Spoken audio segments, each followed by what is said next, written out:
Number 1 and unbeaten Seneca rises to the challenge. The Irish trying to become the first unbeaten Class A champs in 20 years. Unranked local favorite IVC looking to turn Peoria into a gray ghost town. Seneca and IVC next on the IHSA TV network.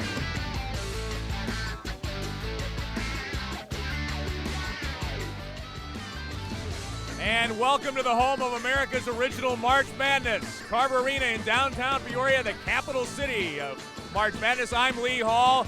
Will Peoria become a ghost town or make that a gray ghost town tonight? Or will number 1 and unbeaten Seneca make history and become the first team to go through the season unblemished in 20 years? We will find out. Jim Albrecht and Roger Lowe are here for the call. Guys? Oh, what a night we have for you in Peoria. It's a rainy night, but before this night is over, one team will have the winning sun shine on them, which will give them a memory full of warm, lifetime memories. I'm Jim Albrecht along with Roger Lowe, and as Lee alluded to, the hardest thing in sport is to not just win a championship, but to run the table. Perfection. Seneca is one step away, so that'll be the big key tonight.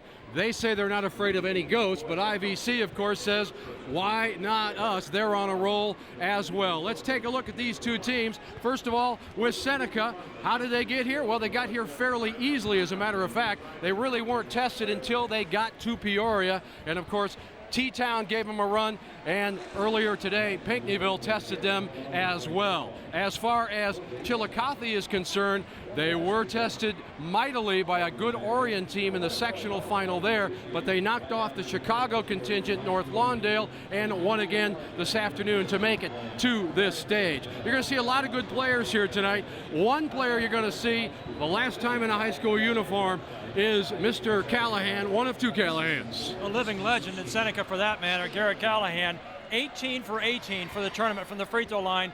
More importantly to me, though, is that 6 assists in the second game. And Mr. Three-Pointer Ryan Thornton is on the other side. 60% from the three-point arc this week, and again, a big key for the IVC Grey Ghosts. And speaking of keys, it all starts with defense for everybody, doesn't it? Well, D's the key. There's no question about that. For Seneca here, they got to D them up. This has been something they've been doing all year long. One of the best team defenses I've seen in all year long. Lean on me. Garrett Callahan's going to have to be the man and the finish line. It is in sight. They started looking at that from the Liberty game last year. Can the Fighting Irish go perfect? We're about to find out. IVC's keys, of course. I'm not going to try my French, but they have to hit their threes. They have to get the loose balls, which is the 50-50, and they got to get out of the blocks early. They got to make it a game from the start. Should be interesting. Let's go to our public address announcer, Paul Herzog, for tonight's championship lineup. Good evening, basketball fans. On behalf of the Illinois High School Association of the City of Peoria, welcome to Carver Arena for America's original March Madness. Tonight's Class A championship game 2006 features the Fighting Irish of Seneca, 34-0, and the Chillicothe, Illinois Valley Central Grey Ghosts, 27-5. Before we meet the starting lineups, please stand and observe a moment of silence to reflect on our freedom and to remember the men and women of the armed forces serving us around the world.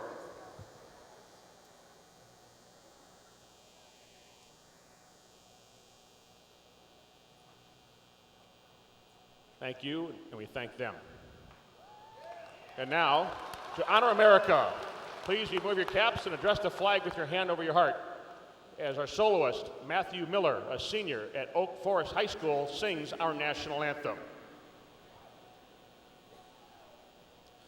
Oh, say, can you see by the dawn's early light what so proudly we hailed at the twilight's last gleaming, whose broad stripes and bright stars through the perilous fight o'er the ramparts we watched were so gallantly streaming, and the rocket's red glare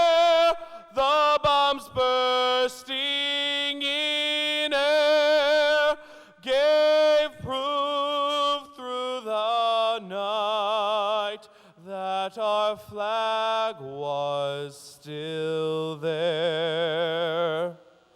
Oh, say does that star-spangled banner yet wave o'er the land of the free and the home of the brave? Now let's meet the starting lineups for this championship game. Is that fine? At a guard for Seneca, a 5'10 senior, 23, Marty Hetelle.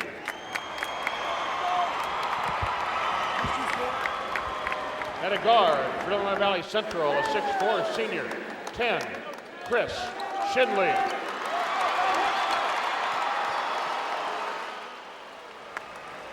At a guard for the Fighting Irish, a 5'11 freshman, 31, Seth Evans.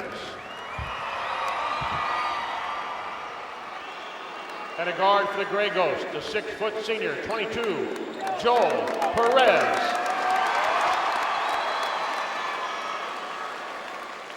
At center for Seneca, a 6'8 senior, 34, Robert Kreps. At center for Illinois Valley Central, a 6'5 senior, 30, Zach McAllister.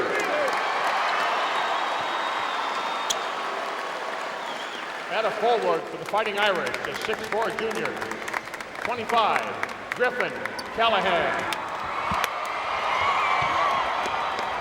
At a forward for the Grey Ghost, a 6'3 senior, 32, Tyler Anderson.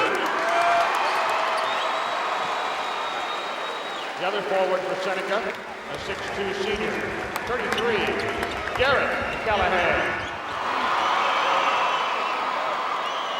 And for Illinois Valley Central, a 6'7 senior, 34, Bryant Thornton.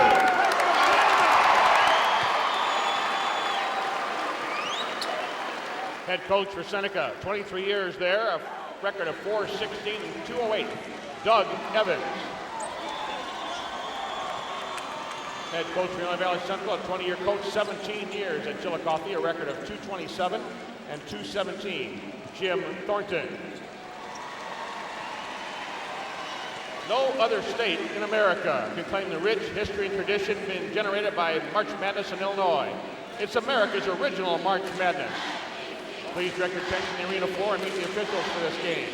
The referee from Chatham, Don Snodgrass. Also from Chatham, Chris Bergschneider. And from Pittsfield, Steve Smith. Presenting the game ball for this game will be William J. Crable, Vice President, Regional Operations of Ameren, one of the sponsors of the March Madness Experience. All of us in the arena and the exhibit hall. Thank Ameren. Let's take a look at the starting lineups for the championship game, sponsored by Prairie Farms Dairy throughout Illinois. Prairie Farms Dairy products have the quality you can taste. There you see Chillicothe. Those five guys have known each other forever. Seneca, one game away from perfection. Jim Albrecht and Roger Lowe. Glad you're along. Grab a seat. 11,000 people have grabbed a seat here at the Peoria Civic Center, and we are underway with IVC controlling. Can Thornton start off hot? He does not. Tip is coming down to Rex Road. And Jim, I think it's very, very important for IVC to get off to a quick start. This is a team that probably didn't expect to get to the state championship. Seneca did. So the first 3 or 4 minutes are going to be very important for the Ghosts. Ryan Thornton has launched 20 in the last 2 games. He's hit 11 from beyond the arc. So he's one of the keys, obviously, the coach's son. But Callahan, the man with the ball, Garrett Callahan, runs the show, can score. This man can score, but a little out of his range that time as Rex Road misses to the right. And again, we are talking about 2 games in short order as we check the maps. Brought to you by American Airlines. We know why you fly. We're American Airlines, and both coaches said, hey, we just used the off time between the semifinals and the finals to get some rest. I think a huge factor also for these Gray Ghosts is the play of Perez today. He didn't play well in this afternoon's game. He's a much better player than he showed. He could be a huge factor for IVC if he could get something from him. Down low, Tyler Anderson missed the close one, and Seneca's going to somehow save it, even though Anderson gave it everything he had. Here's the tale of the 2 cities. Of course, IVC just down the road, about 20 minutes away. Seneca, well, this will be the talk of the town from now until, well, when is eternity, if they can finish the perfect season and bring home the Class A state championship. You see the respective conferences there as well. And you could pick the best athlete for IVC, Shinley, covering the best player, Garrett Callahan for Seneca. Hatley looked like he might want to fire from the left corner, but thought better of it. Real interesting matchup again, Jim. These two guys right here. Best against best as far as defense and offense. There are two Callahans on the court. One's a junior. That's Griffan, number 25. The other, as we pointed out, Garrett Callahan. Hetelle hardly shoots. They can't get down low, so they'll go up top, and Callahan missed the long jumper, and nobody's found the net yet in about the first 2 minutes of play here in the state championship game. And even though the score is tied right now, I think IVC's ahead because, you know, with 2 minutes to go, Seneca's not proven to be the superior team. Down low, this is McAllister, and that's the first bucket of the championship night. Zach McAllister, who's headed to play baseball at the University of Nebraska, pitches a deuce here. We've seen it all week, the amount of room they give Garrett Callahan. They're daring Rexroad to shoot. He says, okay, I'll accept the dare. We're tied at 2. I wouldn't do that. He's proved that he can shoot the ball. Here's Perez again. Perez has got to take care of the ball for the Gray Ghosts to get the ball to the right people. Well, speaking of taking care of the ball, that's the coach's son going up. Count it. Seth Evans with a steal in the finish. And Seneca, which holds teams to 35 points a game. That's the average, folks. They have not been tested, as we said in the pregame show, until they got down here. They had never been in a single-digit game. They were winning everything by 10, 15, 20. Callahan, 3, no. Cleared out of there by the Fighting Irish. Here's the other Callahan. Nice pitch, and we'll have a foul on the blocks. Again, I don't think Jim wants to go to his bench real soon. He brings in a sophomore and a freshman off the bench, and he's got Joel Perez as his senior. Joel just needs to get his head up. He'll be all right. IVC is not deep, folks. They only go 2 deep on the bench. We're back with more of the state championship game after this on the IHSA Television Network.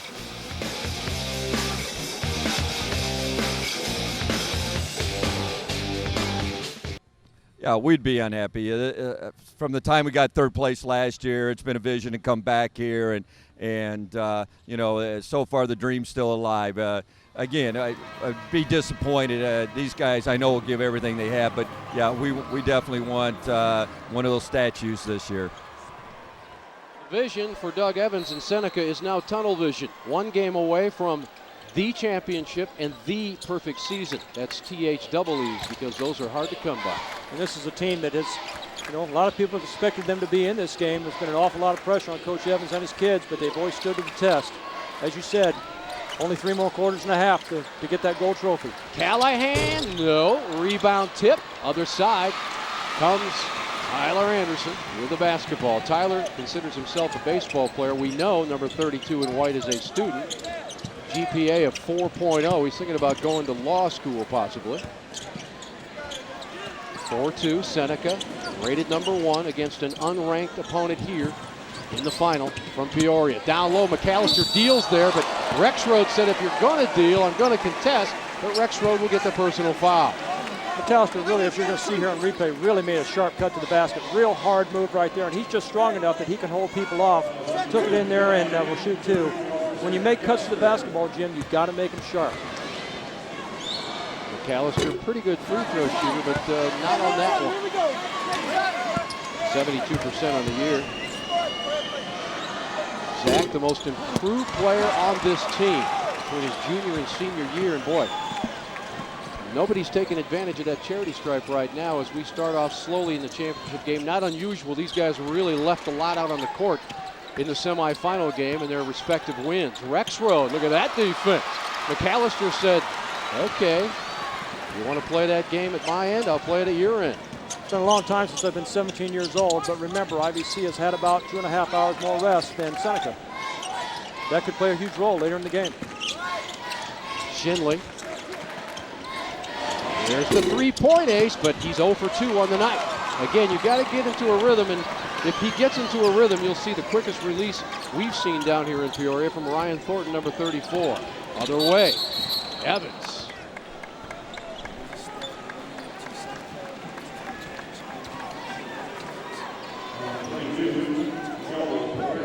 not unprecedented to come into the championship game unblemished and leave with that one flaw, and you can see there it's happened 4 times before.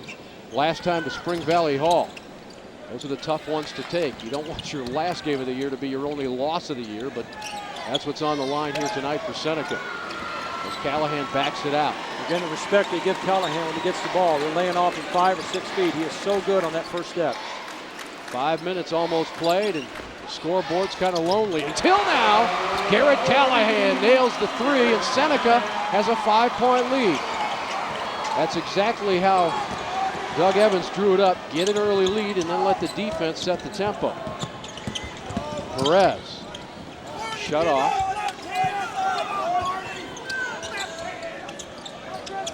Now Perez, again, has got to protect that ball and get it to the shooters. Because Hetelle will dog you. There's the shooter, and they're going to call him for walking. And you know it was the team defense there, Jim, that caused that. He got the ball in the post, and Evans came over on the backside. Well, T-Town, of course, the last team to win them all and the championship. And, of course, this Seneca team took out T-Town in the quarterfinals, and McLeansboro and those great Lawrenceville teams. Look at that run. I think that Teutopolis team of '86 is the most underrated state champion of all time. They won the state championship game by 37 points. A tremendous team, Kenny Crawford. Probably not fun to call, but fun to play if you're on the winning side. This time Callahan with the walk. So we've got a lot of misconnections going on here with baskets and feet and everything else with 2:21 remaining here in the first quarter. Both teams not showing their best basketball, at least the kind that got them here. And Seneca putting a lot of pressure on the ball. The IVC ball handling a little suspect. In the ball game is Billy Seiler, number 24. Only a freshman for the Gray Ghost. Billy hit a big shot in the semifinal game today. It'd be good for him and the IVC Gray Ghost if he could get off and get a good shot early. McAllister. They want to get Thornton open, but Seneca jumps out on you and swarms you wherever you are. McAllister, good footwork, gets it blocked by Rexroad. We're coming the other way. They are just so good, Jim. I mean, team defense-wise, they're as good as I've seen down here in years. Rexroad doesn't have the weight advantage, but certainly the height advantage against McAllister. Went straight up and stamped the rejection notice with 1:36 remaining here in the first quarter. Get another sub coming in for Seneca. This will be Alex Spicer, the 6'5 junior, and out for a rest before the end of the first quarter comes Mr. Rexroad. It'll be real important for IVC, too, to get every loose ball that hits the floor. Those 50-50 rebounds, they need to get the majority of those. You can't give Seneca more than one chance. Can Callahan do it again? No, that's off the mark, and there's contact. As fighting for the rebound was Ryan Thornton. He got one in the face that time. And boy, IVC's got to be feeling somewhat fortunate that they've only scored a bucket here in 6.5 minutes, but they only trail by 5. You know, they're shooting 38%, and they're only down 5, as you said. So right now, a basket puts them right within one possession. It looks like Seneca right now showing just a little bit of leg fatigue. I'm sure they'll pick up during the course of the ball game, but they don't look like they have the same type of quick step as they do when they're resting. They need that. They don't get it. Rebound fought for, and we'll have a foul on the back of the freshman as Billy Seiler got good position. You said it exactly right, Jim. Seiler, number 24, and this is something real important. You're going to see this on a replay. Seiler, the freshman, steps in and gets great positioning, gives IVC a second chance. They're going to get the ball out of bounds. This is the type of thing that could get a young kid going. Coach Thornton calls his freshman the second best athlete on the team, which is something. And there's a bad pass, and Callahan read it, takes it down, and misses. It's a missed opportunity quarter for both teams. Thornton, will he hit? No. And this game is not clicking the way the coaches wanted it to. And now Thornton is fouled from behind. Boy. I like the idea, though, of Evans taking that ball in and shooting it. I'm liking to see that because he's a good shooter, a good athlete. He needs to be more of an offensive threat here, I think, in this game. How many times will you see Callahan miss a lay-in off the drive, and how many times will you see Thornton miss the wide-open jumper? We've seen a lot of that so far. Missed opportunities in the first 7 minutes as we go to the final minute of the first quarter. Seneca really overplaying the passing lanes, too, for IVC, and what that means is when an IVC player steps out, the Seneca man has an arm in the passing lane. Of course, it's not how you begin the game, it's how you end it. So let's see if IVC can get some momentum. Down low, they want Shinley, and Shinley's got the basket. Much needed, and he'll go to the free throw line with 37 seconds left. Shinley with 9 in the quarters, 9 in the semis, and here he is on the baseline. Little up and under move there right there, and he's a 4-year starter in basketball, 4-year starter in football. This is where you got to lean to, the guy who's been there, the experienced player, and he got it against a sub, Spicer. Quarterback of the football team right there. Led them to the playoffs for the first time ever in IVC history. And of course set a state record for career pass attempts. He's made a lot of plays for this IVC team throughout his career, and he made none more important than that one right there.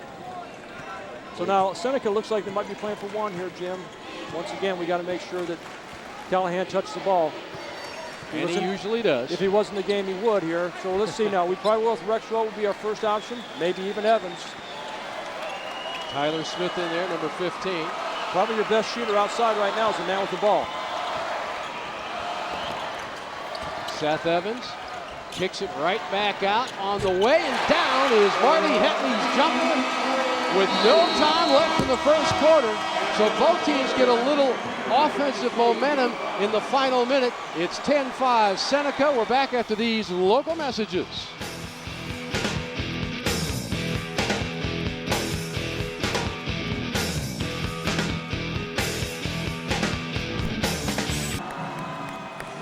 And welcome back to Carver Arena. Seneca 10-5 lead over IVC. Big banner on the wall says, "This is our house. We're coming to you from the graveyard." Ooh, scary. Zach Fosty is one of the head honchos, and this is the haunted house. Tell me about this. That's right. This started about the beginning of basketball season, I think about against Metamora. We started making tombstones for every team we beat. Just kind of hang them up every time, every game.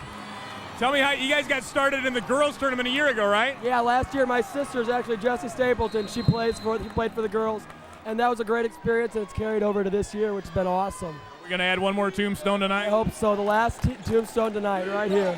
All right, that's the word from the graveyard, guys. Hoping to add another tombstone tonight and turn this into a ghost town. Back to you. And some people think IVC may not have a ghost of a chance if they don't get their offense going, which is hard to do against Seneca. The Fighting Irish with the ball and the lead. Rexroth will miss, but we've got a foul. It looked like it was away from the shot as Tyler Anderson went tumbling to the deck, and it's a foul against Seneca. Let's take a look at the first quarter numbers brought to you by Menards. Save big money at Menards. We said that Trey Bien was going to be the thing for IVC, but it looks on the other side that Seneca's knocked him down. Hetelle a big three-point shot there in the quarter, and Garrett Callahan getting a little bit extra rest. Coach Evans trying to save his legs for later. So Joel Perez, who has yet to score down here in Peoria, but that's not his job. His job is to distribute. They need these jumpers, and they're not getting them as Thornton is ice cold. Ryan Thornton. I can't tell you how much respect I have for these unsung players for Seneca, like the guy with the ball here, Tyler Smith, and guys like that, Hetelle and Hobbs, those guys, and even Evans for that matter. They play such important roles, Jim. Robert Rexford with that 6'8" frame, I should say, Mr. Rexroth, and he got the nice half hook off the glass, and the biggest lead of the night now belongs to the Fighting Irish at 12-5. Thornton's getting good looks. They're just not going down. We've talked about this 2 or 3 different times. It would be a huge lift again for the Grey Ghosts if Perez can make a play for him. Whether it be a steal, a rebound, whatever. And we've seen Seneca shut people off inside and outside. That's the beauty of their defense. As Thornton throws it down low to Anderson, he's got to go up. He reverses it in. Well, not the easiest shot. You got to call horse on that, don't you? Well, I'll tell you what, he's just a gutsy little guy out there. He just plays with all heart, and was a hard shot to make, but knocked it down. Tyler got spun around, so he was actually not facing the basket, which is pretty much what you always want to do, but he said, well, what the heck, I'm inside now. Might as well flip it over my head. Rexroth's got a nice stroke, but not that time. Shinley fighting for it.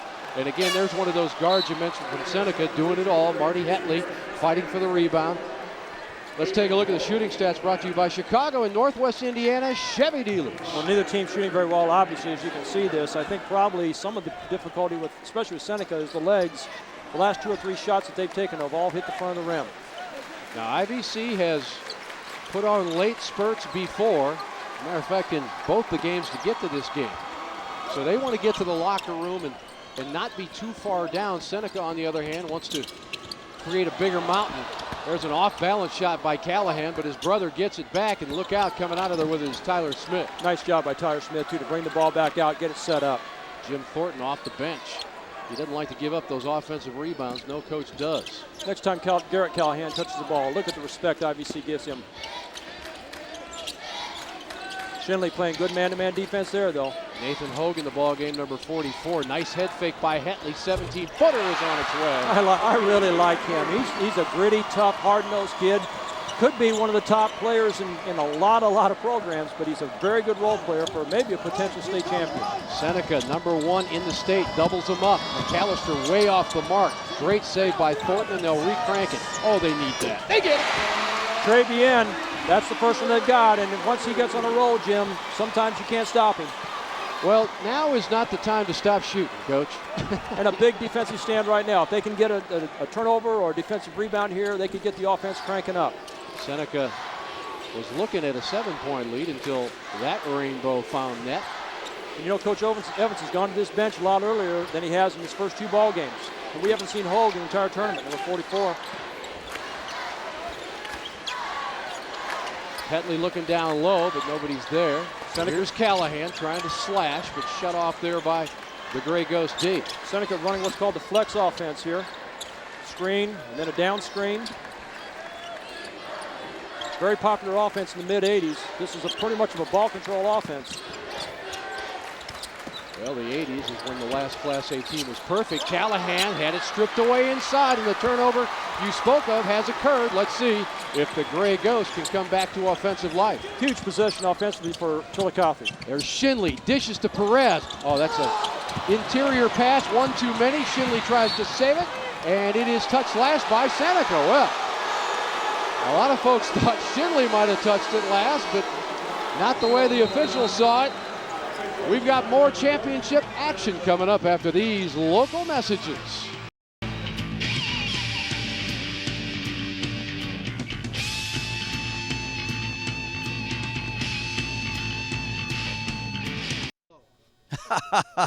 Roger was a good coach. You know, they were always tough and played great man-to-man, and you know, we always knew we had our hands full, and we had some good battles.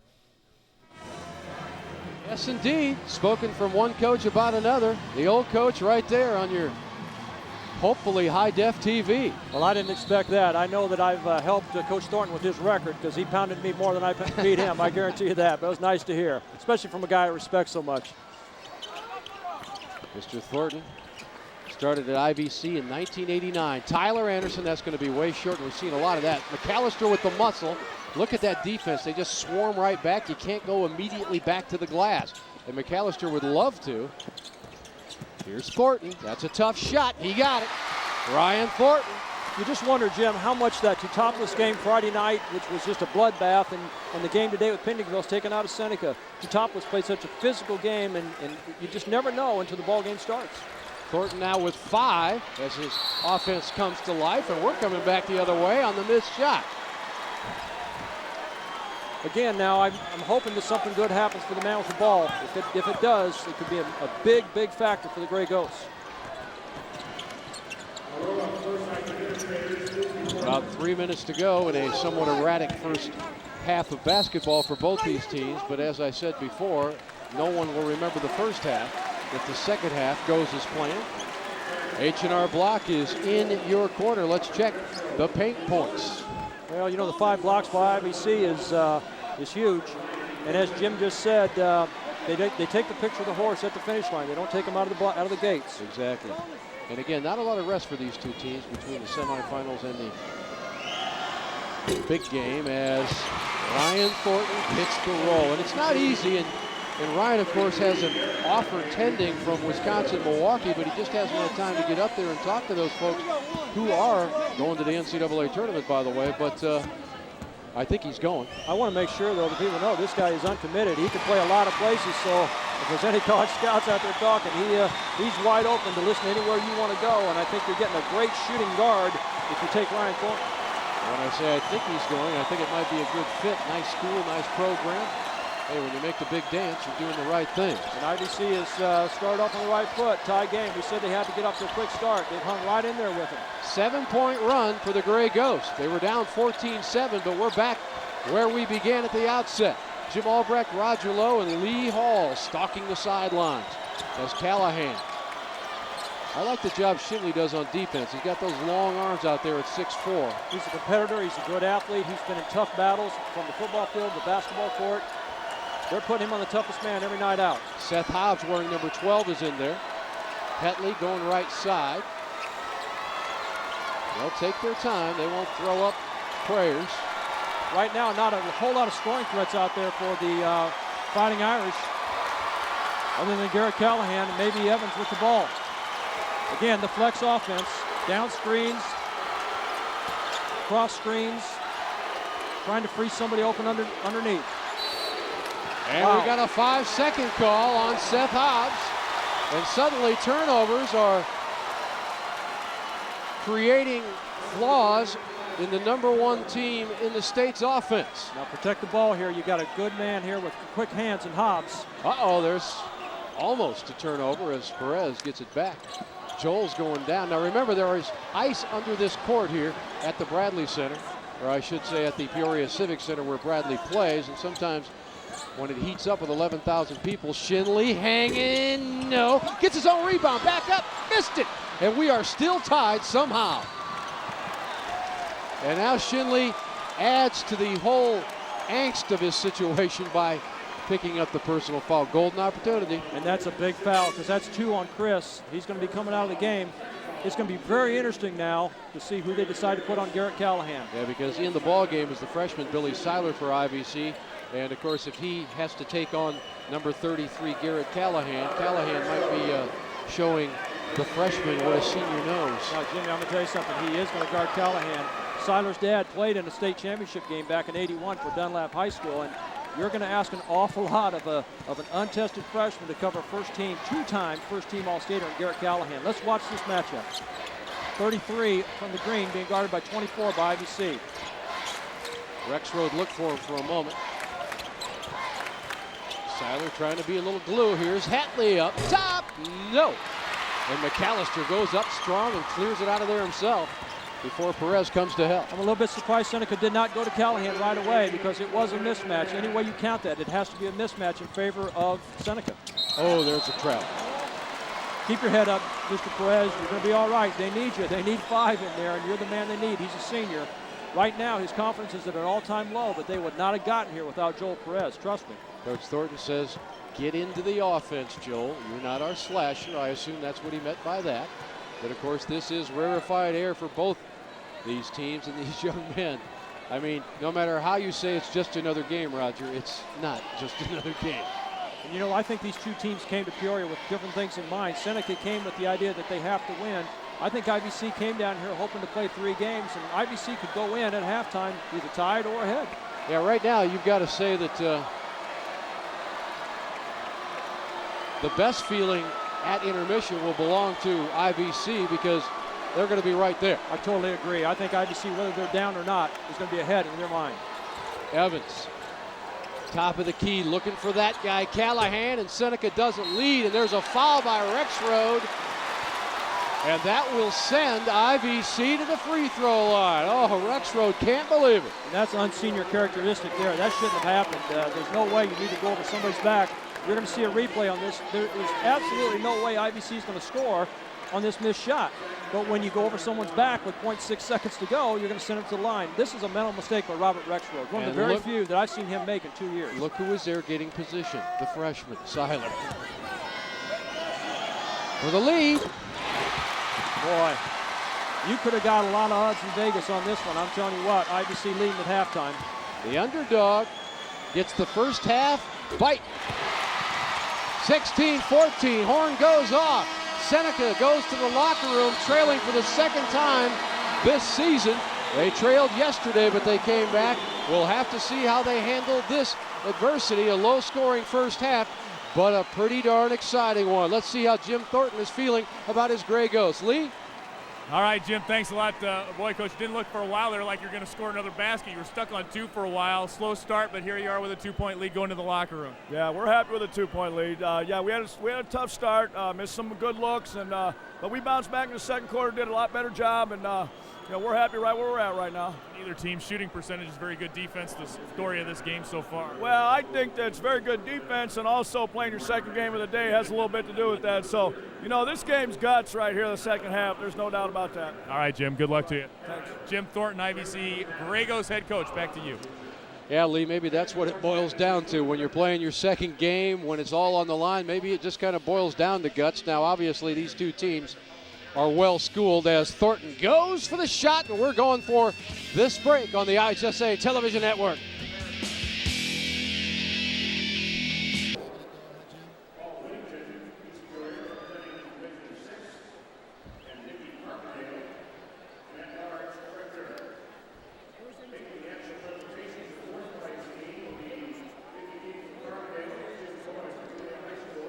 The trophy will be later handed out by Jim Woodward, president from Anna Jonesboro High School.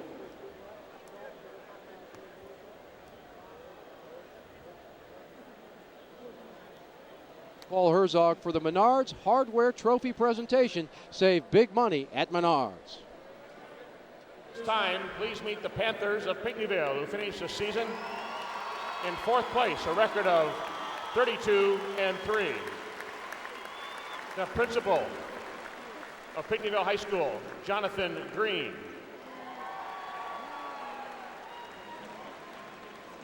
Athletic Director, Greg Hale. Head Coach, Dick Korn.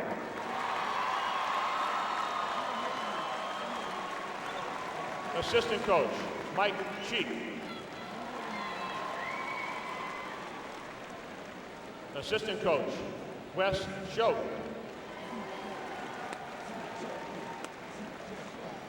Assistant Coach, Ryan Bruns.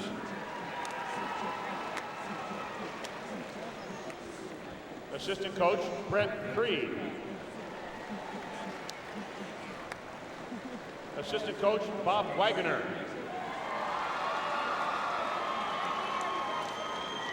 Manager, Alex Bogus.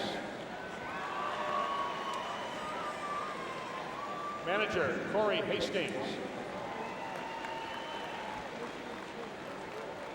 And the Panther players, Jacob Moore. Brandon Morris.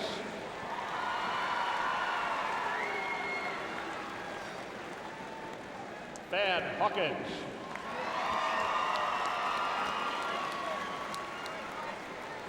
Hayden Hicks.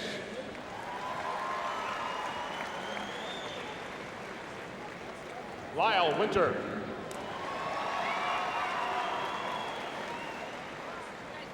Kyle Cassity.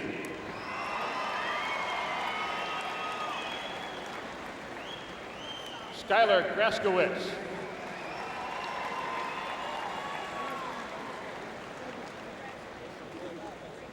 Brandon Hardin.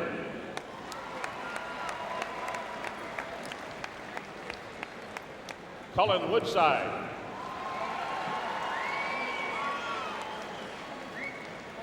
Austin Winter.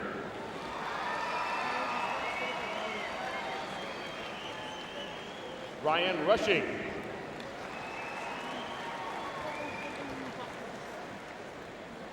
Zach Hawkins.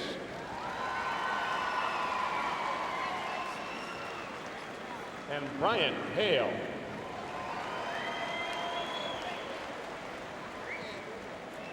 Presenting the medallions, the 3rd place team will be Ron Connor from Clinton High School, Paul Whittington of East Peoria, and later the trophy by Greg Bradley of Mount Zion High School.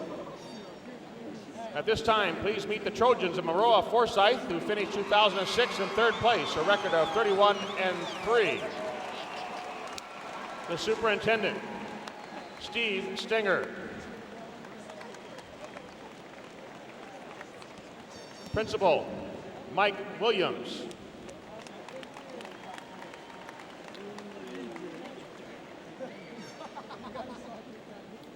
Athletic Director, Dana Dale.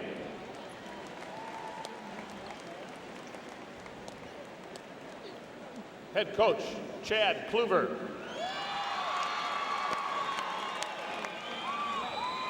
Assistant coach, Rennie Kluver.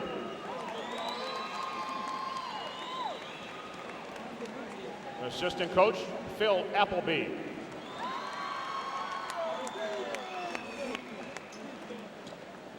Statistician, Brad Rutz. Manager, Austin Carter. Manager, Joey Rutz. Manager, Hunter Kluver.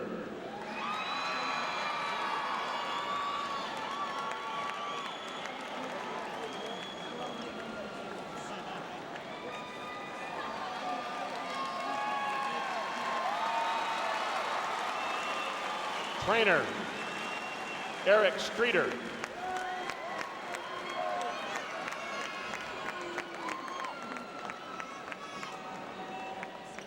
Cale Atterbury.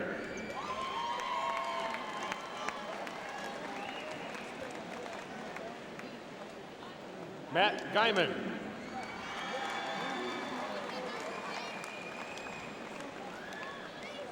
David Painter.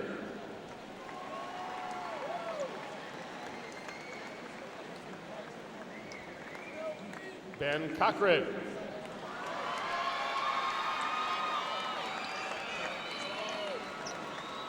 Chris Damon.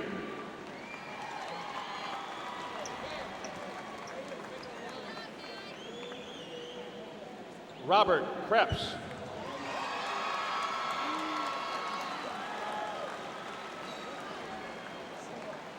C.J. McClellan.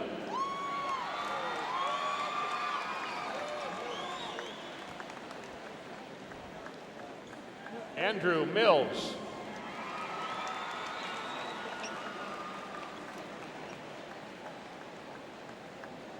Travis Tracer.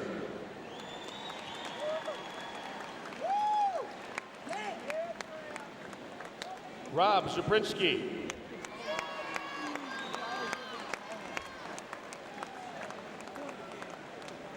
Austin Peebles.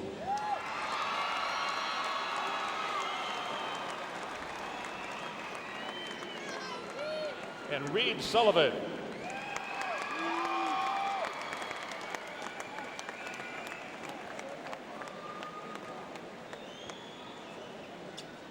And now will the Coach Korn of Pinckneyville and the captains please step forward to receive the 4th place trophy 2006 Class A.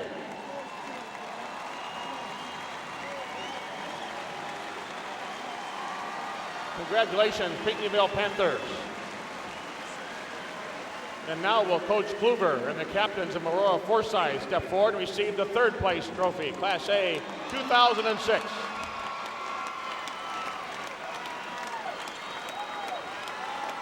Congratulations to both teams and their fans for a great year and a great effort. Congratulations to Maroa Forsyth and Pinckneyville, all the players, all the coaches, all the families.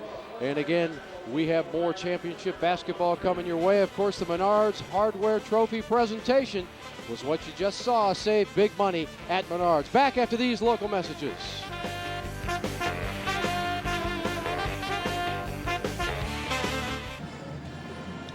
Welcome back to Peoria. It's a rainy night, but it's a comeback night so far for Chillicothe IVC. They trailed early after a horrendous first quarter. They were down 14-7. Now they're up 16-14, a 9-point run to end the first half. Neither team shut the ball very well, Jim. It's going to have to improve in the second half. I'm sure that you're going to see more of Garrett Callahan. He sat out a lot in the first half. He's got to give him 16 more minutes in the second half. No point in holding back now. There's no tomorrow. Let's check those stats brought to you by Menards. Save big money at Menards. Well, both coaches can't be happy with the field goal shots. Sometimes the shots weren't very good ones either. Seneca's yet to go to the free throw line. Again, that comes back to penetration. Rebounds about even, and we'll go to the second page here, see what we got. Nothing really sticks out. Turnovers are about average. So, again, the shooting is going to have to improve in the state championship game. Let's take a look at the scoring leaders right now. There's not a lot of points up there, but Thornton was warming up for IVC. And a huge factor is the third name listed for Seneca there, Garrett Callahan with only 3. Let's take a look at the shooting stats brought to you by Chicago and Northwest Indiana Chevy dealers. Again, we talked about this before. I mean, look at it. It's going to have to improve. Both teams are just going to have to take a little bit better care of the ball and get better shot selection. And of course, if you saw these two teams play before, earlier today and yesterday, you know they're much better shooters than that. But again, this is the second game of the day. We're back with the second half. A championship awaits after these local messages.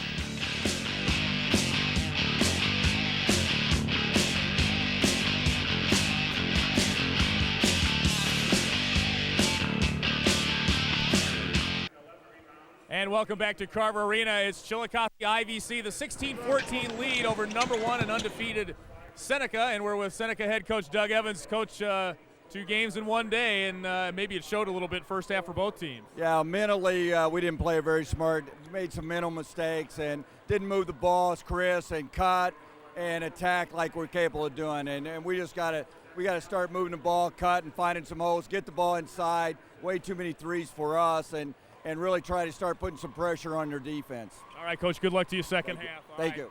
Doug Evans, head coach of the Seneca Fighting Irish, back with more. The second half coming your way after this on the IHSA TV network.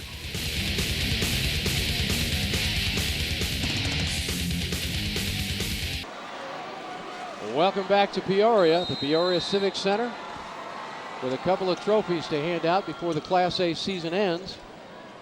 Chillicothe IVC with the lead and the basketball after scoring the second quarter's last 9 points. Seneca undefeated, trying to become the 5th undefeated champion in IHSA history as Thornton warms up to start the second half. Well, All-Stater starts out for IVC, and they're going to have a big second half out of Garrett Callahan. He has to step up. Thornton now with 9 of his team's 18 points.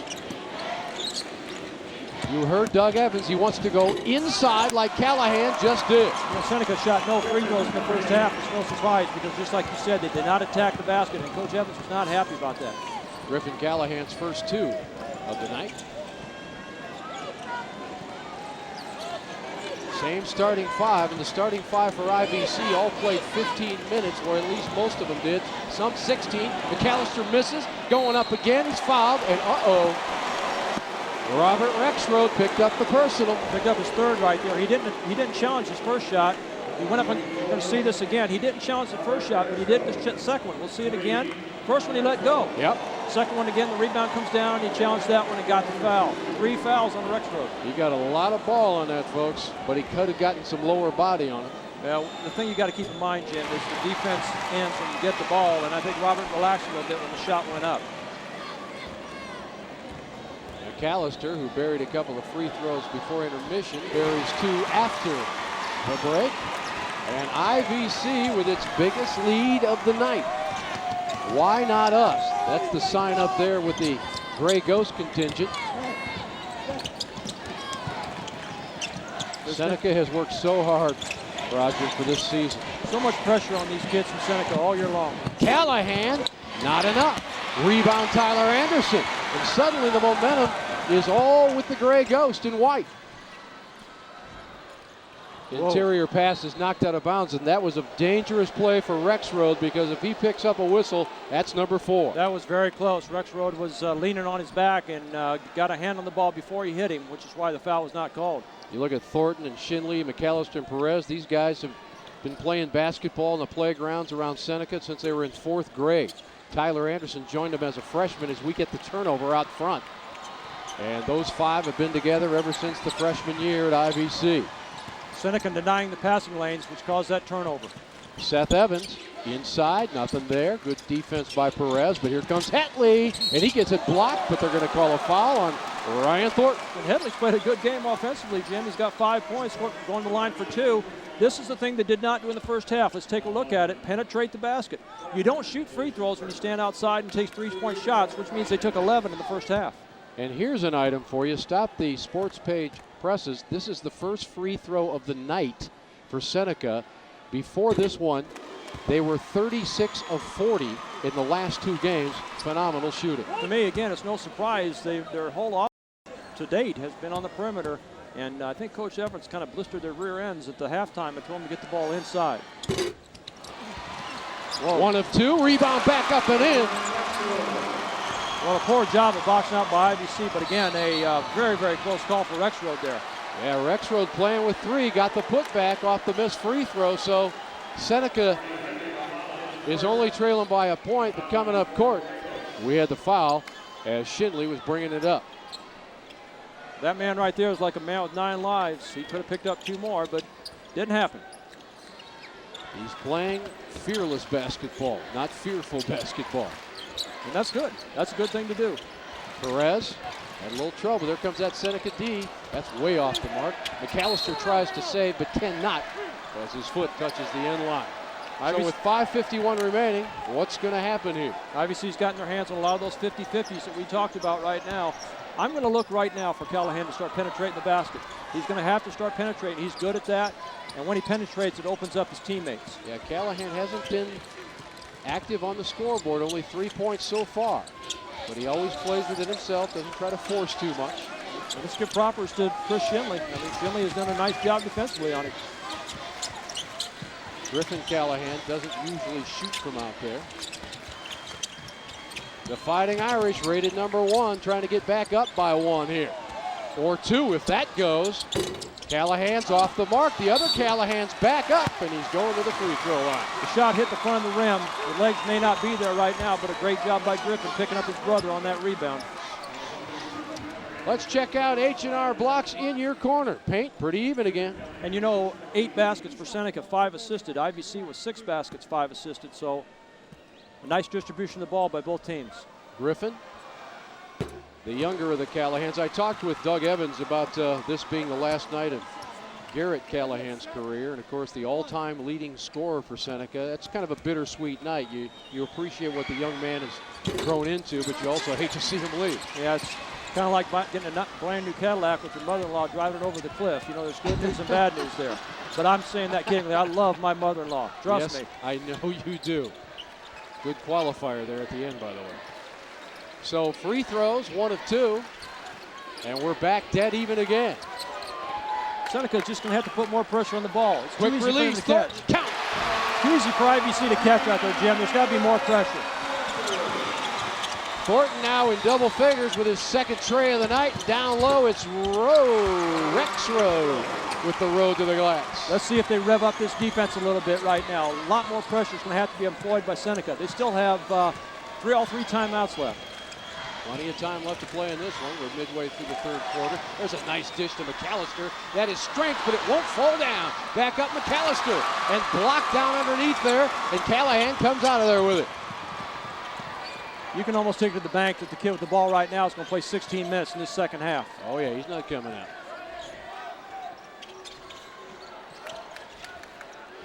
Rexroad and Thornton Rexroad having a big battle down there in the post with McAllister. McAllister couldn't get the angle he wanted, and chasing it down is Joel Perez. So Seneca falls back on D, trailing by 1. That might need to be the play that gets Perez going there. Nice hustle play by Joel. Shinley covered up. Anderson was open, and this guy's open again, but it's too hard. Anderson right back to him. Again, no. Tyler Anderson keeping it alive again, but out comes Seneca. Up in front is Callahan. Garrett is going to be fouled by Perez. Well, these guys are dog tired. You can tell, Roger, they're tired, but they're giving it everything they have. And a couple of good looks by Ryan Thornton, but he couldn't get either 3 to fall. So with 3:31, we're breaking. It's a tight one in Peoria. Don't go away. A championship on the line. Back after these local messages.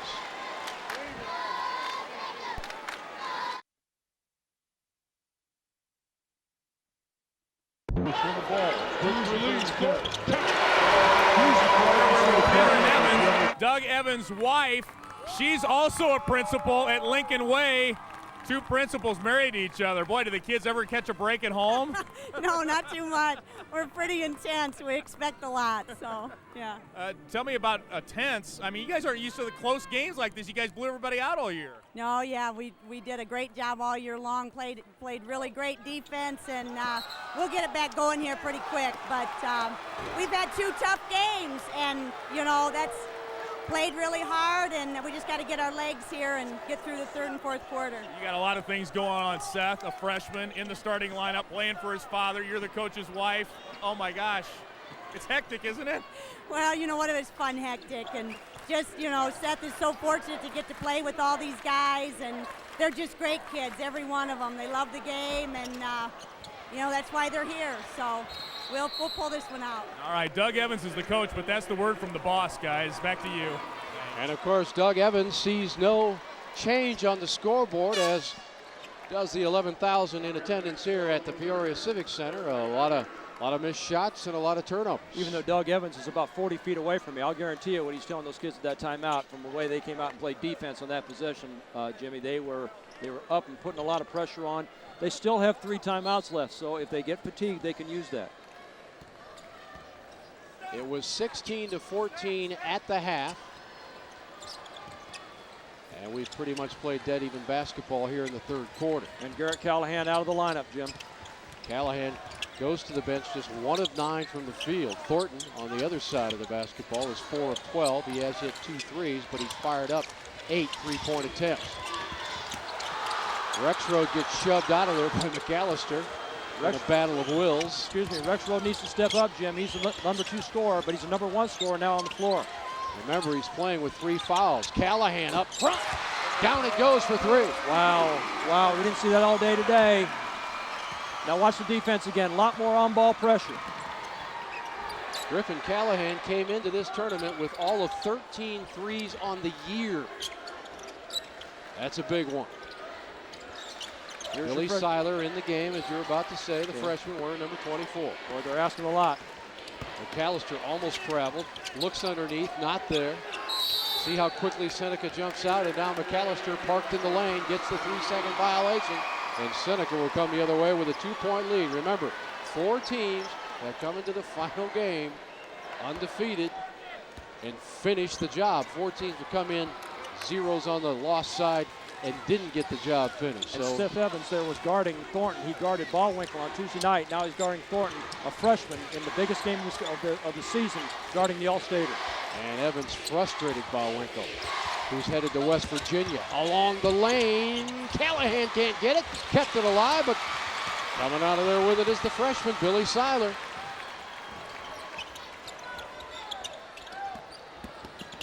Nice pass, but McAllister should have taken the shot. Instead, he overthought it and walked. Doug Evans is going to be getting Garrett Callahan in here real quick. I'd say right now if they can.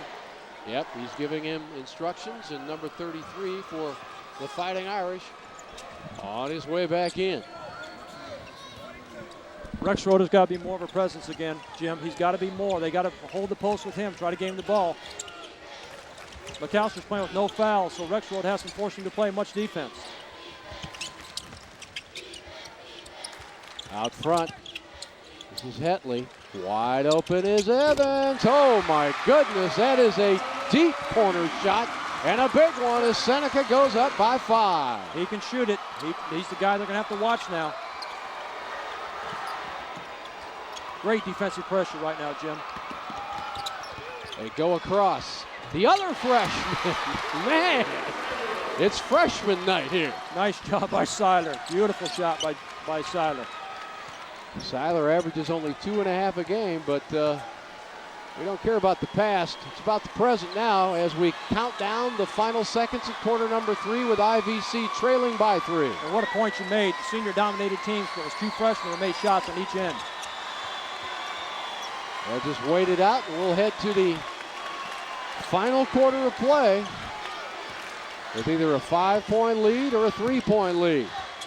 Evans going to try to do it himself, and now he gets it back to Callahan, and it's a 3-point edge for Seneca as we head to the final 8 minutes of regulation. Can IVC end the perfect run? We'll see after these local messages.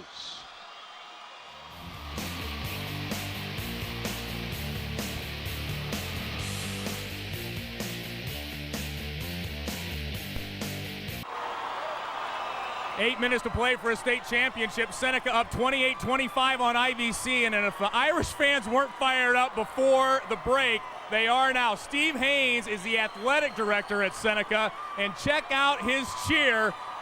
Check it out. Where did this start? Where's the origin of this, Steve? Roger Eckert, the athletic director before me for about 17 years. He started it with all the great girls teams that went to state in the 80s and 90s, and when I got the job, it was kind of something that they expected of me, and I really didn't know what I was doing at first, but I've had about 6 years to figure it out. You're very nimble, right on your feet. Hey, they say the camera adds 10 pounds, but they didn't tell you there was 15 cameras in the joint. Thanks a lot. All right, good luck to you. Steve Haynes, kind of looks like Olivia with the headband. Let's get physical, guys. Yeah, I don't know if Steve's going to make it with Dancing with the Stars, but nonetheless, here's a turnover. Seneca, ever present, comes away with it.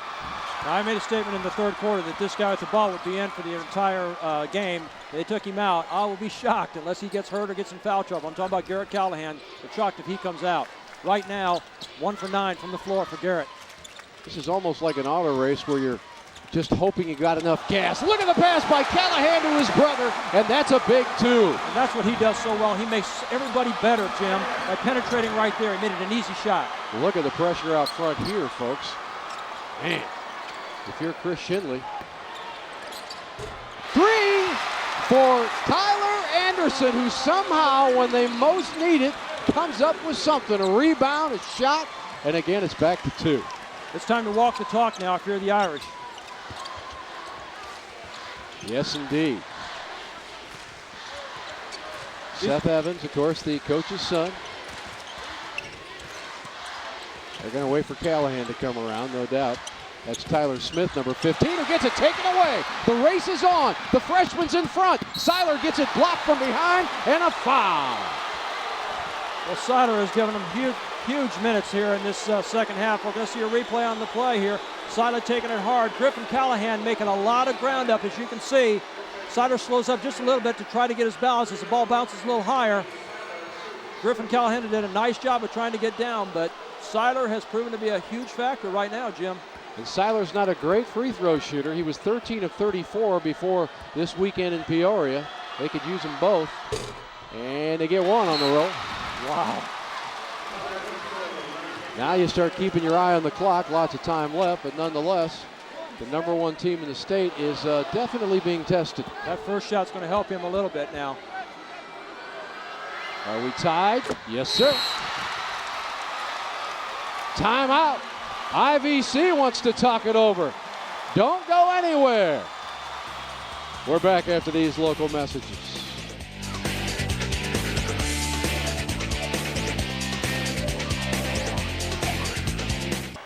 Seneca's average margin of victory during the regular season, 28 points. Average margin of victory in the second season, 19 points. But they've been tested here against T-Town as they go inside with a whistle here.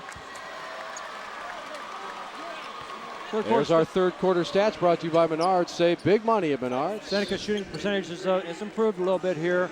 No other stat really jumps out at me on that page. One thing that I do want to say, Jim Thornton's done a tremendous job covering Rexroad. Every time the ball goes in the post, there's 2 people around him. Long jumper not there, and IVC's going to have a chance to take the lead. Foul situation. Right now IVC with 4 team fouls, Seneca with 3 team fouls. And Griffan Callahan with 3 and Rexroad with 3. 2 key players. Dangerous pass. Rexroad came up to contest it. He's not afraid of picking up number 4 with 6 whole minutes left. Thornton frees. Jumper on the way is too much to the left, but Anderson's right there again. Thornton will try again and get it. That's 3 for 10 from him, but none bigger than that. I'll tell you what, I'd give 2 of those points to Tyler Anderson. He's the guy scrapping, getting it back to the big man. Absolutely. Evans tries his luck with 3. No. Thornton up high. IVC has the lead with 5.5 minutes remaining. McAllister goes across to the freshman who gets it stripped. That's not the shot that coach wanted there. They probably needed to pull that out. McAllister probably should not have thrown the ball to the freshman in that position. Seth Evans, the other freshman, stripped it. Callahan going to force it. He's going to go to the line as McAllister just said, if you're coming in here, you got to go to the line. Shooting stats brought to you by Chicago and Northwest Indiana Chevy dealers. We talked about Trey Bien as being a key in the game, and IVC is up that 3-point mark to 31%. Free throw percentage again, IVC, look at that, 82%. Callahan, as we have told you during this tournament, one of the better free throw shooters around, first team All-Stater. The first foul right now, McAllister, caused by Garrett Callahan. Rexroad could create a lot of problems for IVC if he holds the post just a little bit longer. Well, two teams, one that scores quite a bit, one that defends very well. Seneca holding teams to just 35 points per game, and IVC, of course, averaging about 61 points per game. As a foul out front won't do any harm, but that is the fourth team foul on Seneca. And Seneca, the team that everybody talks about as being such a good defensive team, and they are. IVC has played them just as strong. A tremendous defensive job by the Gray Ghosts. Tyler Anderson. Tyler says he wants to go maybe to Illinois Wesleyan or Augustana, but it's all about the books in his family. Shinley has been quiet tonight, but he's got Evans in his face. Tyler doesn't want that one, and Thornton will walk. He thought about the three and then decided to find another space, and it cost him with a turnover. We're back after this on the IHSA Television Network.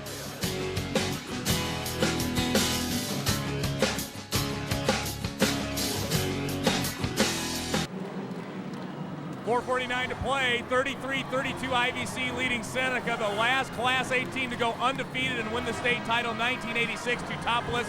Ken Crawford did it. What do you remember most about that year?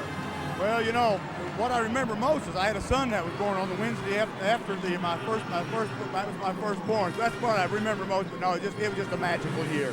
What can you tell us about the pressure that players feel after you get to this point and you're in that final game and you're undefeated and you're carrying that burden and that target with you every night? Well, you know, I don't know because I was never in that situation as a player. As a coach, we just approached it. It was just a Cinderella thing for me, and I don't think the players it affects them that much. These kids just want to win. That's all there is to it. And I don't think Seneca's playing with that monkey on their back at all. Now the Dolphins, every time somebody loses, they always have a party. Will you have a party if Seneca doesn't go undefeated? No, absolutely not. Because I really believe that strings are meant to be broken. If Seneca does it, they're a great team, coached by a great young man, Doug Evans. And he's another Southern Illinois boy, originally from Carmine Monty area. So no, I wish him well. All right, that's from a Ridgeway Eagle right there. A gracious man. Ken Crawford, the last guy to lead a team through the year undefeated. Doug Evans trying to match it here, guys. Shinley has to fight for every bit of space out there, as you can see. After the 1 of 2 free throw trip to the line by Robert Rexroad, we are tied again, approaching the 4-minute mark. Now, Seneca. Now, major factor, Seneca does have 3 timeouts left, and their legs are heavy right now, Jim. So I would not be surprised if Seneca uses timeouts just to gain a little leg strength. Doug Evans mentioned gutting it out as Shinley goes to the hole, and number 4 now is posted on the board for Robert Rexroad in the personal foul department. His mind wanted him to get there. His feet just couldn't get there. And I think, again, it's fatigue right now for Rexroad. We want to say hello to 2 of Chillicothe's finest fans watching at home tonight, Janice Golnitz and Ruth McLaughlin. Janice and Ruth, thanks for watching so much in and out. And I know Janice and Ruth just hung their heads a little bit saying, come on. And the Gray Girls are going to lean on this man an awful lot, the football quarterback, and he's been the rock on this ball club. Thornton, obviously the best player, but Shinley is your leader. He hit about every portion of that rim on that missed free throw. Look how far he is from the free throw line, too. He shoots about a 16-foot free throw. You don't get any more points for it, but it works for him. IVC by 1. I've been saying it time after time after time. This man has to penetrate. He has to be able to get into the teeth of this defense. Shinley draws the assignment on Garrett Callahan as Seth Evans tries to make something happen. It's freshman against freshman out there as Callahan, the other one, lets fly, badly missed. And here comes Shinley. And he throws a bad pass, and Callahan takes it away, and Tyler Anderson picked up the personal. Jim Thornton can't believe what just happened about 10 feet from his bench. You had the basketball in the lead, and you threw it away. Turnover starting to mount for the Gray Ghosts now. That's 13, and they committed their 7th foul, which means Seneca will be shooting free throws for the rest of the game. This particular Callahan is a 61% free throw shooter. Nobody's been able to get in any kind of flow in this game. Now, good defensive teams usually create that kind of havoc, but nobody has really strung together 2, 3, 4 good series offensively, with the exception of maybe toward the end of the first half when Chillicothe IVC took the lead with a 9-point run. And that young man right there has played a good game here. He did not have a good offensive game in the semifinal, but that's his 10th point. So Griffan Callahan puts the Fighting Irish back up by 1. Pressure now on IVC. They go low. Shinley wants to get out of the corner, finds a cutting Anderson. Anderson makes a move. He's covered up. Can't get it to fall. Good defense on the other end by Griffan Callahan, and a foul against IVC. I think Coach Thornton really wants to see the ball in 2 men's hands for the rest of this game, and that would be Thornton and Shinley. We're going to see a replay on this. A tough shot in there, but once again, your leader, Garrett Callahan, getting the tough rebound. He just happened to be in the wrong place at the wrong time. His nose got in the way of Callahan's elbow. I was going to say, Tyler took a nice shot there. Now, Garrett right now has made 20 straight free throws in this tournament. He's 20 for 20. Keep counting. And again, we talked about this many times. Look at this. He'll reverse spin and shoot it. Nothing changes when Garrett Callahan takes his free throw. So will Ryan Thornton be able to counter the defense of Seneca? If you keep putting Callahan at the line, it's probably a losing proposition. Shinley wants to set up the offense. Shinley and Thornton have to touch the ball. 90% of the time, it's got to be those 2 guys if you're an IVC fan. Garrett Callahan is all over Thornton, so letting it fly from the wing and tying the game is Chris Shinley. There's your quarterback. There's your leader. They stuck Garrett Callahan on Thornton that time, so that freed up Shinley for the 3, and with 2:40 remaining, nobody has an edge. Big possession, both ends. Shinley's done a wonderful job on Callahan tonight. Just a tremendous defensive job. The Callahans playing a little catch. There's a nice floater by Griffan Callahan, who's risen to the occasion tonight. He's been the big difference offensively, Jim. His 12 points has been the difference. And we've got a foul on Seth Evans coming up court. No free throws, though, for IVC. That's still just the 6th. So they'll kick it in at this point. Every possession precious, folks. Everyone. Seneca still with 3 timeouts left. IVC with 2, so plenty of time if you need to rest your guys. Out front they go. Right back to McAllister. And we're tied again. Good look by Shinley. Mixed up defensively there. They thought there was going to be a switch. There was not, and that's how he got open. We're going to be tied with 2 minutes left and counting. Well, I don't think a whole lot of fans in this stands thought this would be the way it is. I know the people from Chillicothe did, but what a game the Gray Ghosts have played against the #1 team in the state all year long. There is now tension spread around this arena.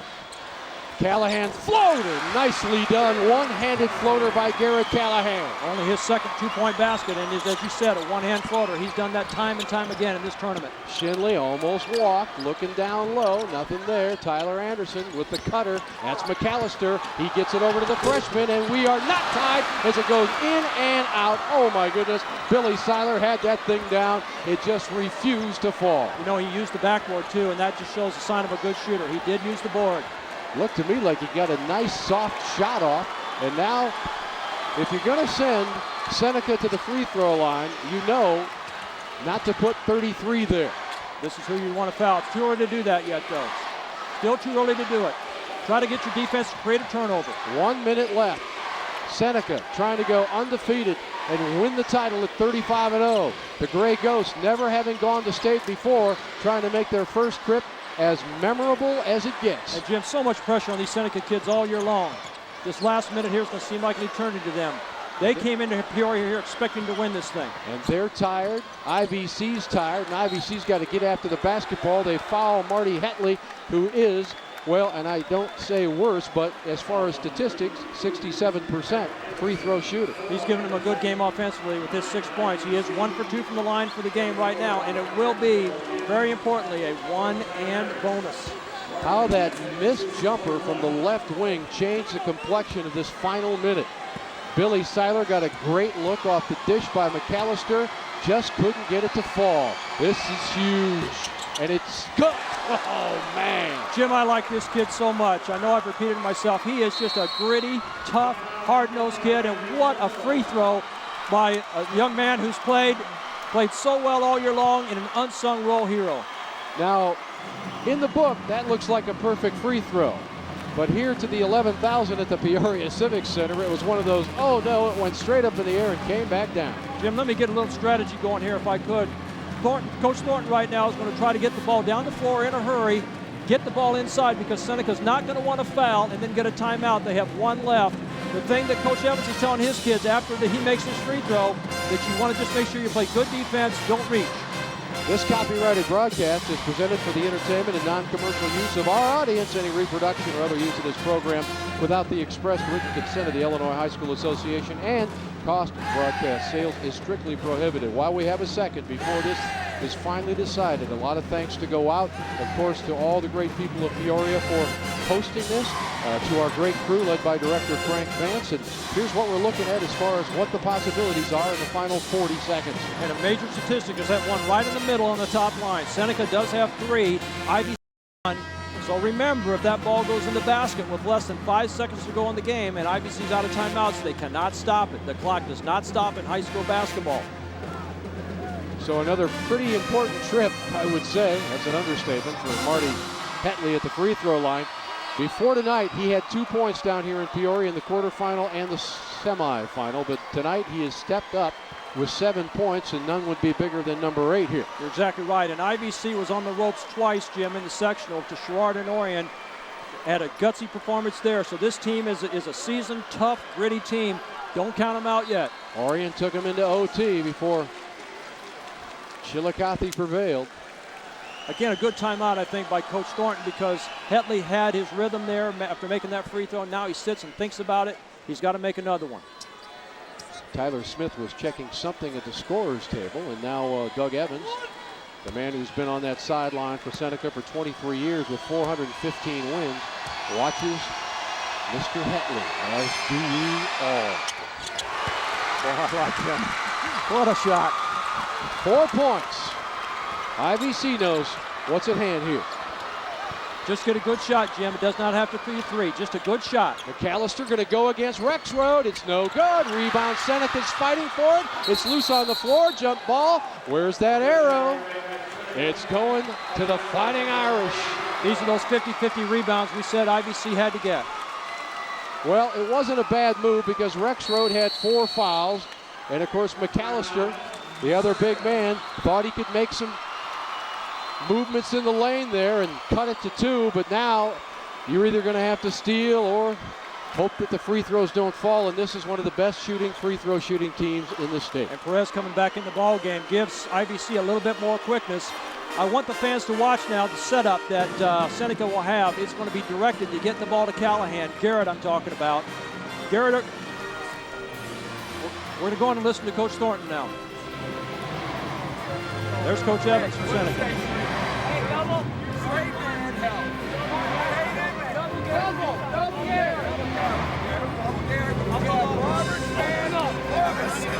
Now let's head over to Thornton's thoughts. See, we get a 5 count. Everybody's denied. But we get a quick steal. If we can't get a quick steal out of the first time, we got to foul, fellas. We got to foul them. Go after the basketball, though. Don't make it intentional. All right, go after the basketball. Hey, there's a lot of time left here still. A lot can happen here. You got to create something right now. All right, got to make a play right here. Yeah, a lot can happen here in the time we have remaining. And, of course, IVC with those 9 fouls, that is critical because then you're getting into that 2 trips to the free throw line on number 10.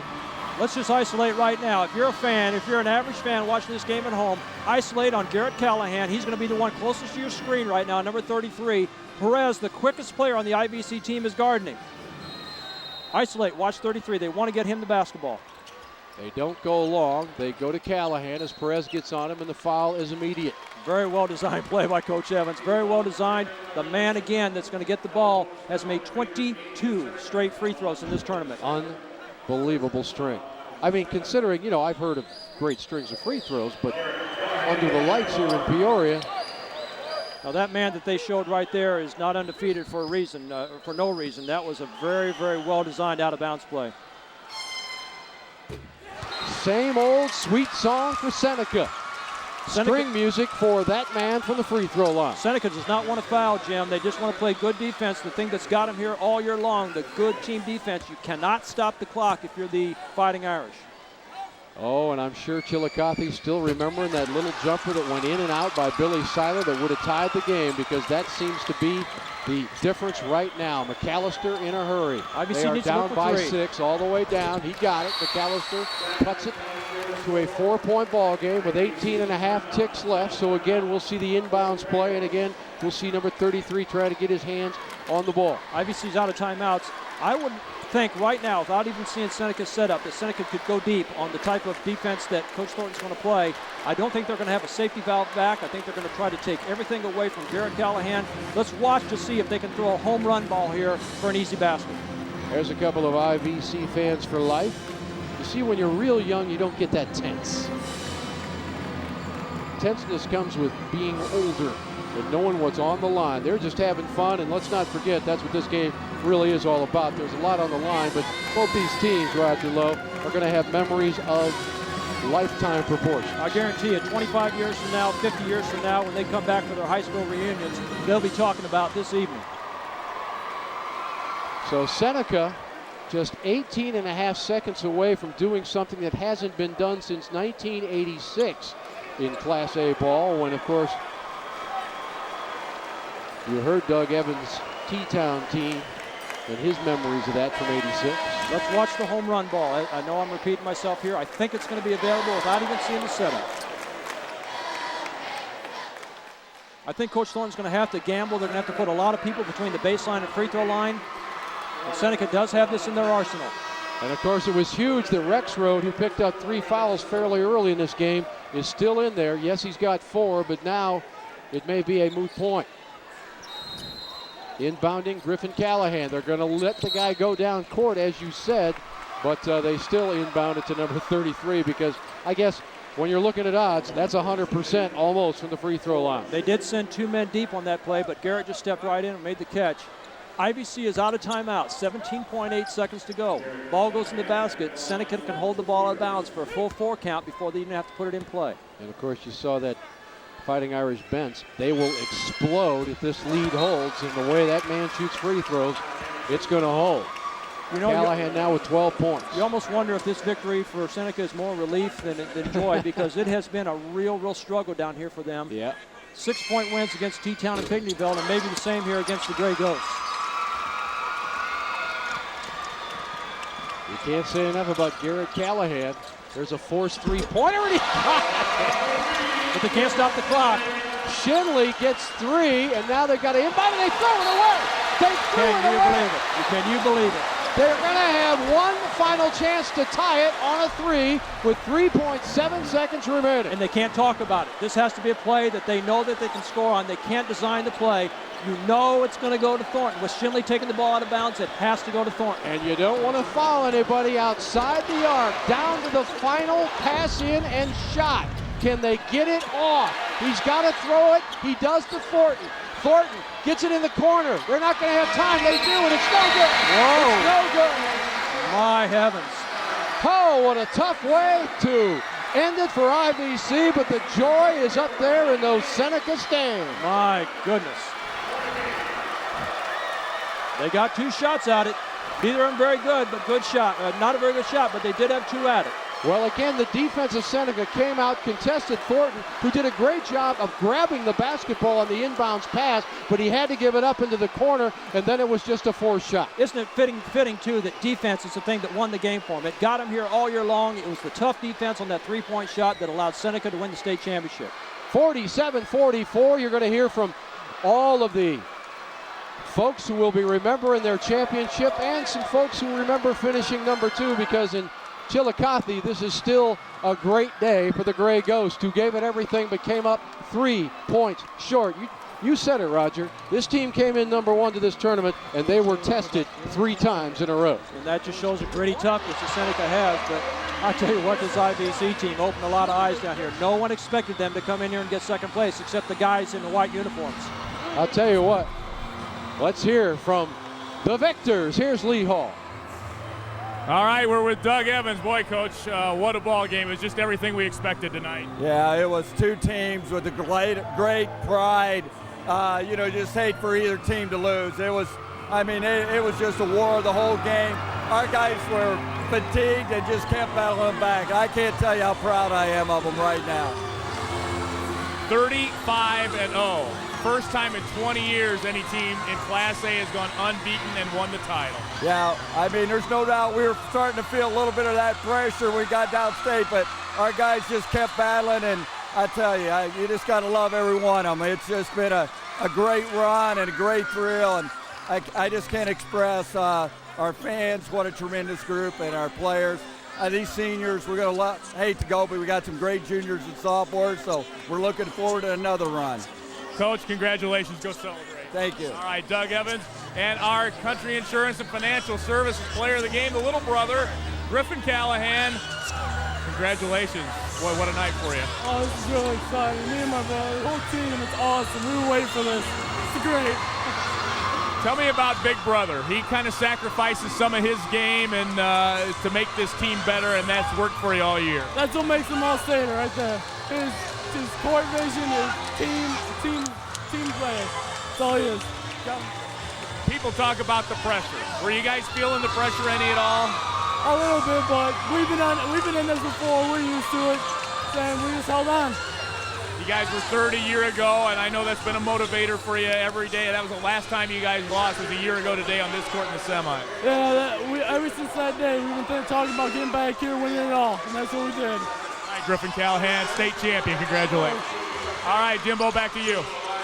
Thank you, Lee. We'll hear more from Lee Hall and all the folks who made this night happen. Final 47-44 as Seneca celebrates their first state championship after finishing third last year. Chillicothe, of course, had never been here before, and now they have a second place trophy. Now it's time for the hardware portion of the telecast. Let's send it over to our PA announcer, Paul Herzog, for the Menards Hardware Trophy presentation. Save big money at Menards.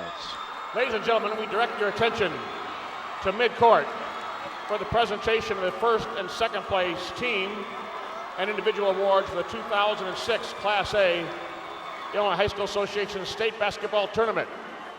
Presenting medallions will be members of the Illinois High School Association Board of Directors attending tonight's game.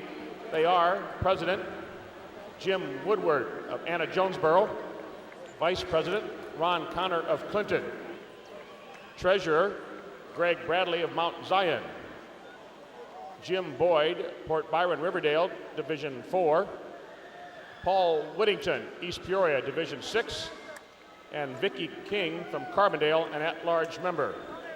Presenting the second place trophies will be Paul Whittington of East Peoria High School, Greg Bradley of Mount Zion High School, and the actual trophy, Ron Connor from Clinton High School.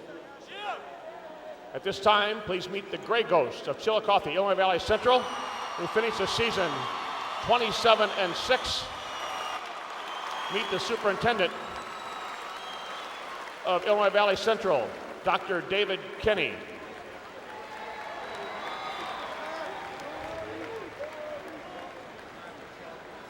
Principal, Kenton Bergman.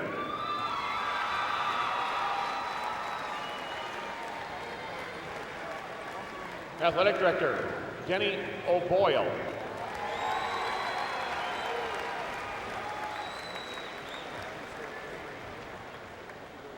Head coach, Jim Thornton.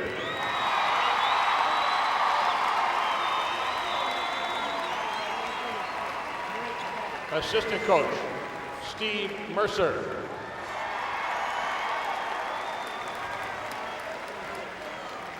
Assistant coach, Jason Barnes.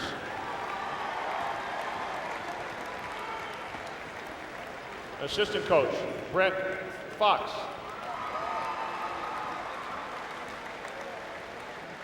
Scorekeeper, statistician, Mark McDermott.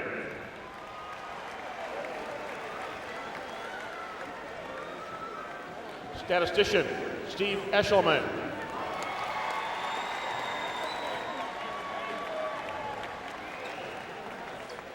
Manager, Jeremy Brown.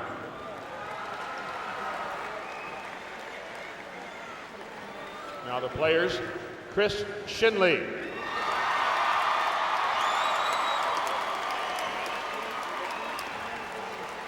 Michael Hunnefeld.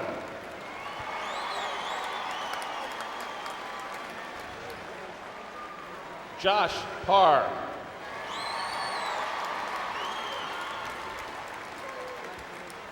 Kevin Duvall.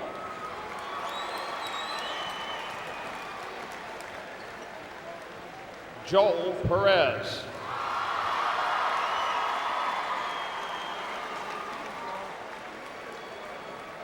Billy Seiler.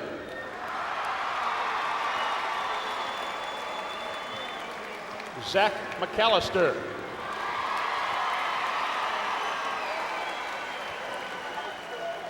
Tyler Anderson.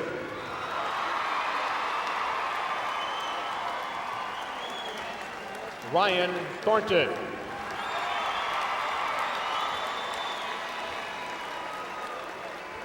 Wes Wayman.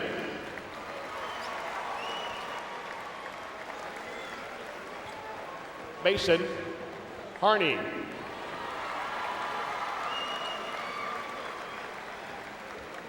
Jacob Björk. And John Sprinkle.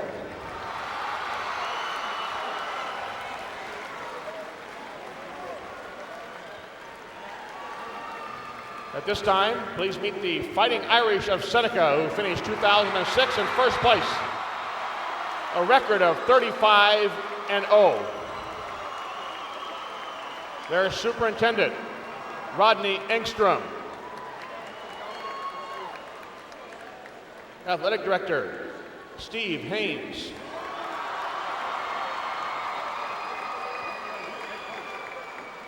The principal and head coach, Doug Evans.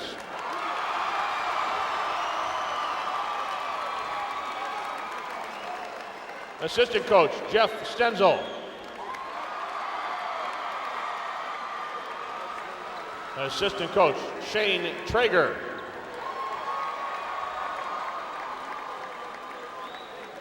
Assistant coach, Nate Nullen.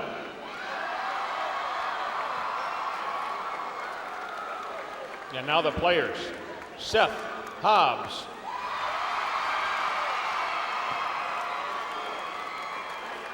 Tyler Smith.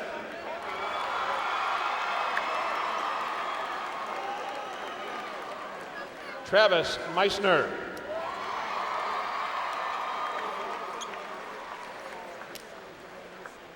Ben Paulson.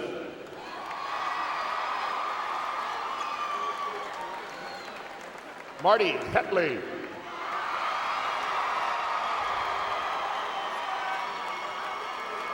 Tim Szymanski.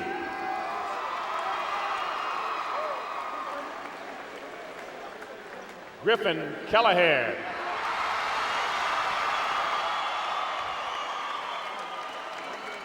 Luke Underhill.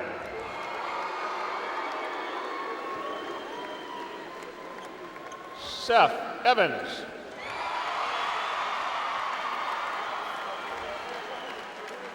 Garrett Callahan.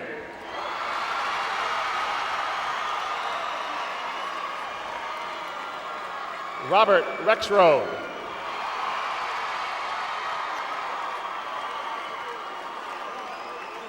Stephen Pearson.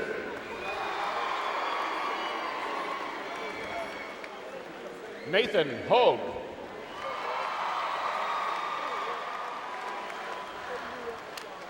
Alex Spicer.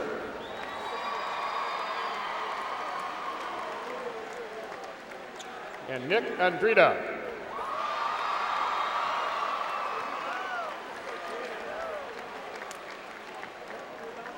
And now will Coach Thornton and the captains of Illinois Valley Central High School step forward to receive the second place trophy, Class A 2006.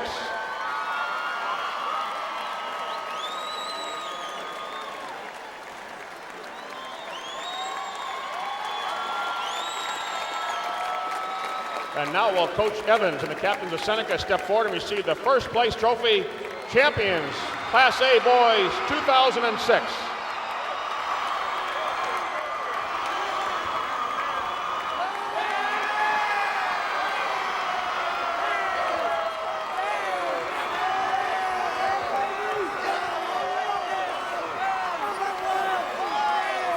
championship after this on the IHSA television network. Congratulations to both schools, their fans. A great effort.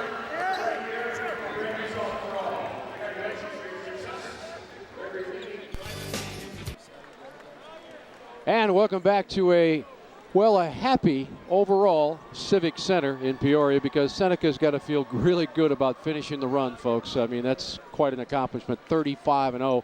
Our congratulations to them. And also to Chillicothe IVC, who hit a speed bump late in the season, but have rebounded and obviously came back and gave the state championships a run they won't forget, Roger. The score was tied 8 times. The lead changed 5 times. What more can you ask for a state championship? And one thing I kind of like to say that made me laugh, Coach Evans is out there right after the ball game. He's already talking about next season. Let's talk about what Jim Thornton has on his mind. Lee Hall standing by. All right, guys. Thanks a lot, boy, Coach. A heartbreaker, but boy, what an effort by your guys. Yeah, it was a great effort. It was a great basketball game. What a great championship game. And our guys battled, and Seneca's a great team. Everybody knew that coming in, and not a lot of people knew much about us, but right. I'll tell you what they do now. Right, and I was going to say that because you play in a AA conference outside of the Peoria area. Maybe people, you got, I think, 18th, and they only print the first 16 in the poll. Right. But you guys had a great run. Talk about this young man next to you, Ryan, your boy. I'm really proud of him. I really am. I have a great group of guys, and they're all special. And this is the most special right here because he's my son. But I love them all to death. And, I'm so proud of them for their accomplishment this basketball season, and they're going to remember this for the rest of their lives. There was an article in the local paper here, and you talked about how you thought about maybe not coaching because your son was going to be on the team and that kind of thing. Aren't you glad you stayed now? Yeah, probably the best decision was to stay, no doubt about that. Yeah. Congratulations, Coach, on a great year. Thanks a lot. Ryan, come on in here, young man. I know there's a lot of tears, and I know you're disappointed now, but can you put the season in perspective on what you guys were able to do? I mean, nobody picked you to go past the first round, and here you were within a three-pointer at the buzzer of tying this game. It's unbelievable. These guys, I love these guys to death. They're like my brothers. We just fought. We just didn't give up. We fought, and people were like, second place, that's still good and everything, but I'll be happy with it. Looking back on it, this has just been one of the greatest experiences of my life. But I'm a competitor. I wanted to win this game really, really bad, which, second place isn't all that bad, I guess. So these guys, they battled. I love them to death. So. I was sitting with an IVC fan earlier, and they talked about how every time they drove by your house when you were a kid, they saw you shooting on the driveway. So there's hope for other boys and girls out there that do the same thing. Every day. I was out there every day, dreaming that I would be at Carver Arena shooting, possibly to hit a game winner or, just taking a big shot or just shooting just a regular shot in a game. This is what I wanted. I always wanted to be an IVC Grey Ghost growing up. This is starting to hit me that I'm never going to put this uniform on again, and it's just going to be real hard tomorrow knowing I'm not a high school basketball player anymore. Hey, buddy, nobody will forget what you did here this weekend. Congratulations, Ryan. All right, Ryan Thornton of the IVC Grey Ghosts, a great run. They are second to undefeated Seneca, guys. It's a cliche, but everybody's a winner in this one tonight. I know it's a cliche, but what the heck. Yeah, it's all right. It's like the movie Love and Basketball. You saw it right there on the face of Ryan Thornton. What you see now is Seneca joining the list of undefeated Class A state champions. 20-year drought ended tonight. T-Town, the last school to do it, and now Seneca will forever be on that list. 35-0, and there's what it feels like, folks. Perfect record. Carver Arena's first ever undefeated state champions in either class, so they also add to the lore there. And the beauty of high school basketball was identified in that last interview with Thornton. I mean, the brotherhood that you get from the start of the season to the end of the season, there's nothing that can compare to that. High school athletics is the best. And when the shots aren't falling and you're playing your second game of the day, it just boils down to desire. And both teams obviously displayed that tonight down to the final second. Everybody holding their breath to see if that shot would go in from the corner by Mr. Shinley. It did not, and Seneca goes on to, well, Illinois basketball lore. I just think, again, it's just perfect fitting finish that Seneca won the state championship on that last defensive stand because they were an outstanding defensive team. And, of course, Our congratulations to Doug Evans, and we'll take a look at some more numbers that led to this exciting and thrilling game. 47-44, the final. Field goal shooting wasn't the best. Nobody will remember that about this game, but they will, as I said, remember the hustle and the D. And the point you made when we were off the air, the free throws by Seneca, a huge factor, 15 out of 18. A lot of critical ones down the stretch. So Seneca ends the dream year with the reality of holding up the first place trophy. Dreams are one thing, reality a completely different thing, and they have their hands on it. For Roger Lowe, I'm Jim Albrecht. Thanks so much for watching the IHSA Television Network.